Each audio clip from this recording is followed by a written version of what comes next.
আসসালামু আলাইকুম। খুবই ডিলিশিয়াস একটা রেসিপি নিয়ে চলে আসছি। এটা দেখতে যতটা লোভনীয়, খেতে আরও লোভনীয়, আর বানানো তো খুবই সহজ। চলে যাচ্ছি মূল প্রসেসে। এখানে লাগবে আমার 1 কাপ সুজি, আর লাগবে 1 কাপ ময়দা। তারপরে আমি এখানে নিয়েছি 2টো ডিম, আর দিয়েছি হাফ কাপ তেল, এটা রান্নার রেগুলার তেল। আর দিয়েছি এখানে 1 কাপ চিনি।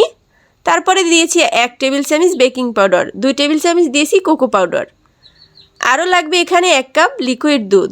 তো আমি অর্ধেকটা দিয়ে আমি একটা উইক্সের সাহায্যে ভালোভাবে মিশিয়ে নিচ্ছি। এখন বাকি যে দুধটুকু আছে তাও আমি দিয়ে ভালোভাবে মিশিয়ে নিব।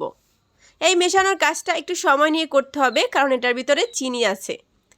এখন কিন্তু আমার ব্যাটার একেবারে রেডি। এখন একটা মোল্ডের ভিতরে বেকিং পেপার আগে থেকে অয়েল ব্রাশ করে দিয়েছি, এক সবটুকু ব্যাটার দিয়ে দিয়েছি। এখন এটা বেক করব ওভেনে। আপনারা চাইলে এটা চুলোতেও বেক করে নিতে পারেন, তাতে কোনো সমস্যা নেই। আমার কেকটা কিন্তু পুরোপুরি রেডি হয়ে গেছে।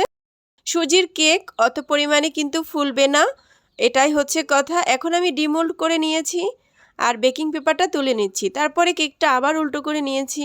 আগে থেকেই আমি চকলেট মেল্ট করে রেখেছিলাম, সবটুকু চকলেট আমি উপরে ঢেলে দিয়েছি। চারদিক থেকে যখন একটু পড়তে থাকবে তখন কিন্তু দেখতে আরও লোভনীয় লাগবে। এখন উপরে আমি চকলেট চিপস দিয়ে দিচ্ছি, একটা হোয়াইট কালার, একটা চকলেট কালার।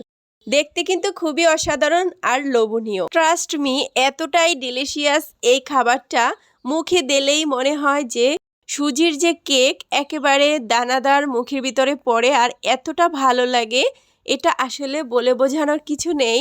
বুঝতে হলে আমার রেসিপি অবশ্যই ফলো করতে হবে। আমার রেসিপি মানেই সহজ। আমি সব সময় কেক হোক কিংবা যে কোনো রান্না, যে কোনো রেসিপি আমি সহজভাবে দেখানোর চেষ্টা করি, কারণ আমার নিজের কাছেই খুব সহজভাবে রেসিপি করতে খুব ভালো লাগে। আমার রেসিপি যদি কারো ভালো লেগে থাকে আমাকে সাবস্ক্রাইব করে আমার পাশে থাকবেন। এই ছিল আজকের মতো। আল্লাহ হাফেজ।